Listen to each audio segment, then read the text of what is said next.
కానీ కొంతమంది బయట కులం బంగారం వస్తుందేమో, 15,000 వస్తాయేమో, 2 లక్షలు మాఫ్ అవుతుందేమో, ఇట్లా చాలా ఆశపడి పాపం కొంతమంది ఓట్లేసిండ్రు. కానీ ఇప్పుడు బాధపడుతున్నారు.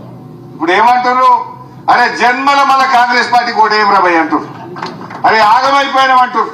కానీ ఇప్పుడు ఏం లాభం, బాధపడితే ఏం లాభం? ఇప్పుడు ఏమనుకుంటే ఏమొస్తుంది, ఇంకా 3 ఏళ్ళు మోయాలి, తప్పదు కదా. ఇప్పుడు అర్థమైంది జనాలకు, ఒకటి అన్ని అర్థమైంది. జనరల్ గా కాంగ్రెస్ పార్టీ అంటేనే దాని నిజస్వరూపం బయటపడాలంటే 3 ఏళ్ళు 4 ఏళ్ళు అవుతుండేది వరకు. ఈ రేవంత్ రెడ్డి అయితే 3-4 నెలలకే బయటపడ్డది. 3-4 ఏళ్ళు కాదు, 3-4 నెలలకే ఆగమైపోయింది ఈ దుకాణం. అదే ఇది ఉత్తరే కేసు అని పబ్లిక్ 3-4 నెలలకే మనసున పట్టినటువంటి పరిస్థితి ఏర్పడ్డది. అంటే మాటలు ఎక్కువ, పని తక్కువ. మరి ఈరోజు ఆలోచించారు. ఇవాళ రేవంత్ రెడ్డి ఎంతసేపు తెలంగాణ తల్లి విగ్రహం మార్చినా దాని మీద 15 రోజులు సినిమా నడిపిండు. తెలంగాణ సింబల్ మారుస్తాను 15 రోజులు సినిమా నడిపిండు. అందాల పోటీలు పెట్టినాను 1 రోజులు సినిమా నడిపిండు. ఇవేమన్నా కడుపు నింపుతాయా? ప్రజలకు బతుకు తెరువునిస్తాయా? నువ్వు తల్లిని మారుస్తే, విగ్రహం మారుస్తే, నువ్వు సింబల్ తెలంగాణ చిహ్నం మారుస్తే, నువ్వు అందాల పోటీలు పెడితే ఇది మా రైతులకు ఏమైనా కడుపు నింపుతుందా? మా యువతకు, మా విద్యార్థులకు ఏమన్నా మేలవుతుందా? అదే వానకాలం వచ్చిందయ్యాక జనుము విత్తనాలు, జీలుగు విత్తనాలు ఇవ్వంటే గది ఏ శాతం అయితే లేదు. రేవంత్ రెడ్డి దొక్కుతున్నాయి అవి ధర పెంచిండు, డబుల్ చేసిండు. కేసీఆర్ ఉండగా 1100 సంచి ఉంటే ఇప్పుడు 2200 చేసిండు సంచి. అవి కూడా 3 ఎకరాలు ఉన్నా ఒకటే సంచి ఇస్తారట, వాడు ఎకరం ఉన్నా ఒకటే సంచి ఇస్తారట. అదేందో బంగారం లెక్క. జనుము జీలుగు విత్తనాలు కూడా సరఫరా చేయలేని చేతగాని దద్దమ్మ ప్రభుత్వం ఈ రేవంత్ రెడ్డి ప్రభుత్వం.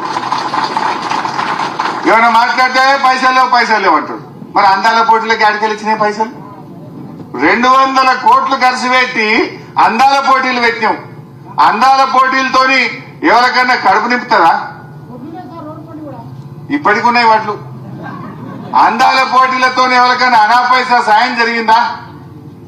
వాళ్ళు ఒక ఆమె బ్రిటన్ ఆమె, ఇంగ్లాండ్ ఆమె చెప్పిపోయింది. ఆ అందాల పోటీలో ఈ రేవంత్ రెడ్డి చుట్టూ ఉండే 2 దోస్తులట, రేవంత్ రెడ్డికి బాగా సన్నిహితంగా ఉండే 2 ఆమెతోని అనుచితంగా ప్రవర్తిస్తే, ఆమెను ఇబ్బంది పెడితే ఆమె తమ దేశానికి పారిపోయింది. రేవంత్ రెడ్డి దోస్తులు ఆమెను ఇబ్బంది పెట్టిండు అందాల పోటీలకు వచ్చిన వాళ్ళను. అయ్యా రేవంత్ రెడ్డి, నువ్వు అందాల పోటీలు ఒలగబెట్టినావు. నీ కాంగ్రెస్ పార్టీ నాయకులు, నువ్వు ఈ విందులు వినోదాల కోసం అందాల పోటీలా? నేను అడుగుతున్నా రేవంత్ రెడ్డి, అందాల పోటీకి 5 సార్లు పోయిండు, 5 సార్లు పోయిండు.